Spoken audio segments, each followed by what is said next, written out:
Maro le ngāru rua tala whalava o tala mai Ausetalia le radio Samoa. E rua sutoro tau sanga se ri wa mōria nei le whasi o te tangata, ina wa whasi o tia se isi fo i ari i maleisi to o rua lo manu nua tinga ina, i se whalablawe o tula i mai Perth. O lo ripo tia o le vai aso le nei le tai ao le so rua, na tupu ai se vevesi le vāo ari i nei, whai mai e masa ni uma. O whamtalanga leo leo so e su e u whairoa ai o le isi ari i pe a mare fast tau sanga le matua, na ave nātu le wharamai e ana woa to o rua, ina ua tui e le tangata se turou, i se whale mai rea lava whaai tū. Ai mai na ua toi fo i mai le to o rua lea i le whale, lo whataua ina no la mawai le tino mariu, o se tasi fo i ari e rima su tōtou sanga le matua, o ia lea au mawai lea whale. Na mawai leo leo se isi fo i tangata pēa mare onu su tōtou sanga le matua, i se isi fo i whale i Royal Street, mai tinga ina fo i ona manuanga. O leo lo tu ua ia le atu ra i le whaamsinonga i Perth i le so.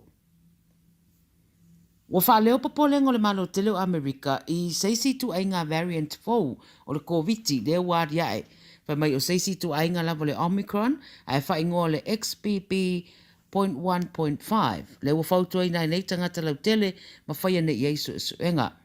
Ine masina lava ia na te nei o te se masa wha mawinai o tangata na awhia le tu ainga virusi fōlea na si tia mai le 4% i le whasutasi pasene ma se si tanga maurunga tere le peo na sauno iai se fō mai mai le wharepae pae i Amerika ai tari tutusa lava fō i mai le whaamtaranga mai le whaalapa mtonga le soi fua maruroi na le ralangi WHO po le World Health Organization. O lātou whaeloa o le XBB.1.5 na moi wha mawina tonu Amerika ma ua pepesi mai nei i atunu e ruaspun mareiwa ai whaingo fia tele o na pepesi.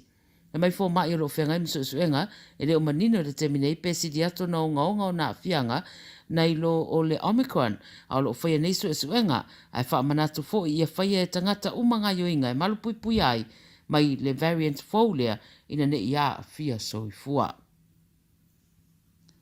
Se manu ma whai ona toe maua ma whaasau ina mai le ola o si tamaititi e eimana o ngā tū mau wali putie le so na ngā i atu i au vai o se vai tawhe i melepone ina wale i roa mai lona ainga ma tau ma whai e a ngā i leisi pito nuu ai mau atu loe leo leo. Ina o le iwa tau sanga le matua whai mai leo leo e mau atu ua le lava lava ma le ma whai ona toe savali ona ua ngā ngase ona vai mai le malulu o le vai tawhe ma lana savalinga.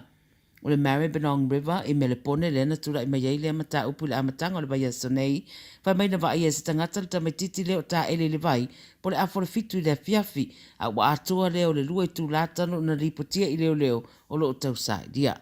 O leo leo ia na mawaina le tamaititi sa o lato wha amtala whai ngatao na feso tai mo se feso soani o na ua maalili ma le mawhai o na tautala. Pai mai leo leo se manuli potiane le tangata lea na pa ai ai ma mawhai e lo na wha sao ina mai leo lau sia fo i tamaititi.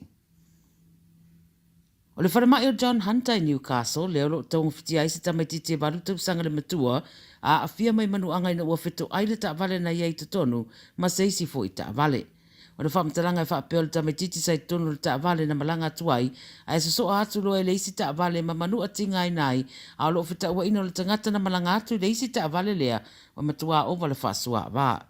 O leo leo mai le Central Coast o la tu ta ua o se tama e tai le ta vale lea e lima sutas te usanga le matua na Feto Island na ta vale ma le Sedan na sa iei te tonu le tamaititi valu tu sanga. O le whaala lava na tupu le tau na nafi Kilani Vale i New South Wales se lava ma le tama e tai fo i e whasu lua tu sanga sa aveina mai le ta vale le na iei te tonu le tamaititi na manua fo i la le tama e tai. E fitu mō dianga wa whaia nei i le tamaita i rima sutas tau sanga le e whaasua wā, ma wa wha lea o ngā ina fo i malona lai sene ave ta vale. E le tari eina e leo leo lana tāru sanga e te tala i tua, ma o le soe tura i ei lumo le whaamsinonga i Newcastle. Ma le tala muni muli, e le o talia ina e le Tennis Australia, nisi o finangalo whaaria ma tāru sanga ina ia ave ese maitangata ta a alo tenisi, a Lucia ma Belarus, mai le tamirisanga le Australian Open o loo wha ngā solo le teminei.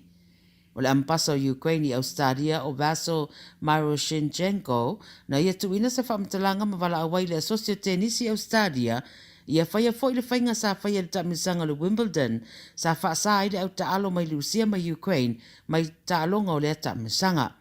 I se pepa lau whaamtalanga mai le Tennis Australia, wa tuina mai nei le Wild World of Sports, wa tau tino ai e le tari eina le Tennis Australia, le fia malosi o Rusia ma le ospa ingo Ukraine. A ua whaeloa o le a whaatanga peo na ta alo le au tenisi mai Rusia ma Belarus e ui le mawhai o na whaeloa ni a la fua o la tunuu ma o le whainga leo lo whaatino ai nei le Australian Open. Tala nana radio Samoa i Ausetalia le ne yaso ala mau fo i seis whapoponga tai au so